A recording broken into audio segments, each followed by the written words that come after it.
Hello artists, and welcome to Creativity Time with Julia Major. Today I'm going to be discussing cardboard attachments. This is going to be one of a number of videos on cardboard attachments, so make sure to check below for the other videos or check the cardboard attachments playlist. And of course, don't forget to like and subscribe. So the first thing to know with cardboard attachments is not all cardboards are the same. It's really good to pay attention to the different types of cardboard. So you've got your thin, shiny cardboard. Sometimes this is not shiny, but oftentimes it is. You've got your honeycomb cardboard, so it's got one line of air pockets. And you've got your double honeycomb cardboard, or that's what I like to call it, where you have two lines of air pockets. All of these cardboards can be used to create a cardboard sculpture, but some important things to know are that the double honeycomb can be really nice and bendy, so that's a really good thing.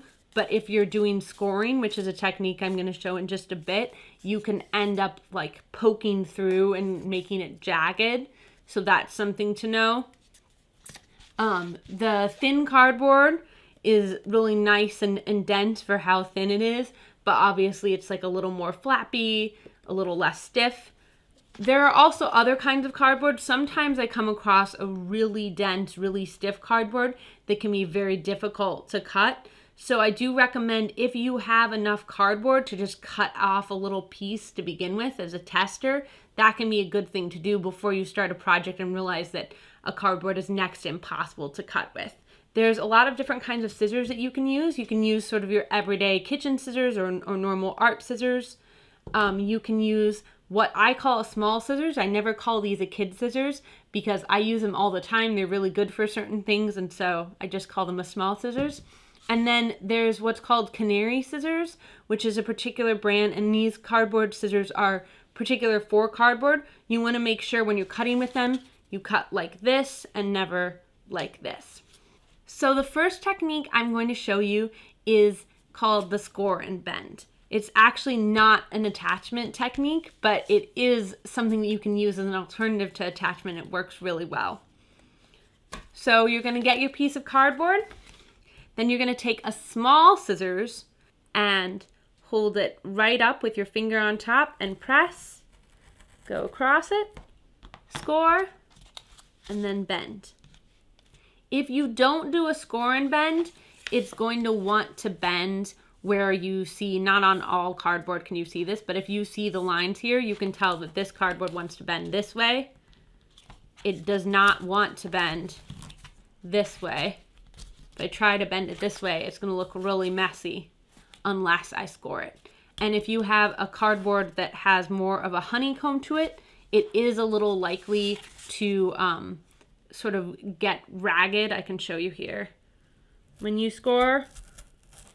So that is something to be aware of. You can still do it, but it's not quite as clean as you get on a thinner cardboard. Once you've scored it, it'll easily bend in whatever direction you like. And that's great because otherwise a cardboard is really not going to want to bend in certain directions. And of course the score and bend is wonderful because there's nothing stronger than something that's never been separated in the first place. And then you can use the score and bend for our next technique. So a thing that I often see artists trying to do is just putting hot glue on one edge and then setting it on top to create walls and things. It's not a very strong attachment at all, but when I ask artists why they do it, they often say they're doing it because they don't want the attachment to be visible. So I'm going to show you another way that you can have your attachment hidden, but it's going to be much more strong and much more durable. So instead of just putting the glue on top and setting like this, you can do a score and bend and then put glue right here and slip it under. So that way you're going to have this nice attachment that you can't really see where it's put together, but it's much, much stronger. When you're doing this, it is important that you have a straight line. So if you're cutting a piece of cardboard to do this, you're going to want to make sure to use a ruler so that you don't have a weird jagged edge. Let me see if I can find one that doesn't really sit well. The third technique is the flange. And the flange by itself is a pretty visible attachment, but I'm going to show you a way that you can cover it up.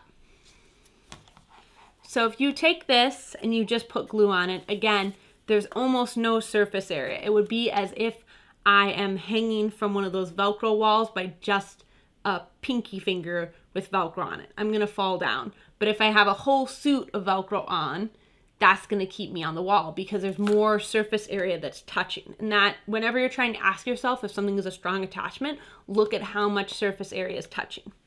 So to cut your flange,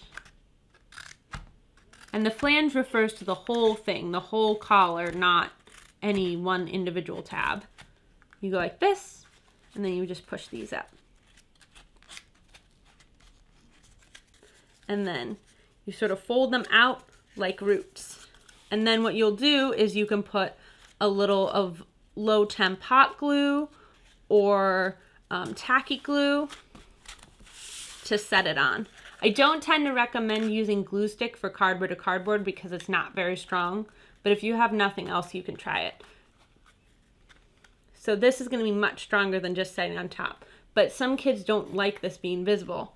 So what you can do is you can actually take your paper towel roll, trace around it, trace really tightly. In fact, err on the side of cutting small.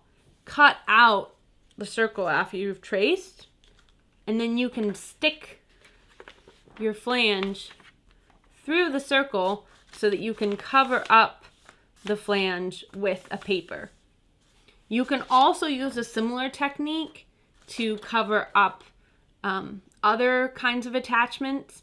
If you have a lot of things with tabs and things glued down, you can just glue a piece of paper on top and cover that up, or cut a hole out if you need. This is one of the harder ones to do it with. Don't forget to check out the other cardboard attachment videos. Thank you for coming to Creativity Time with Julia Major, and I hope that you have a very colorful day.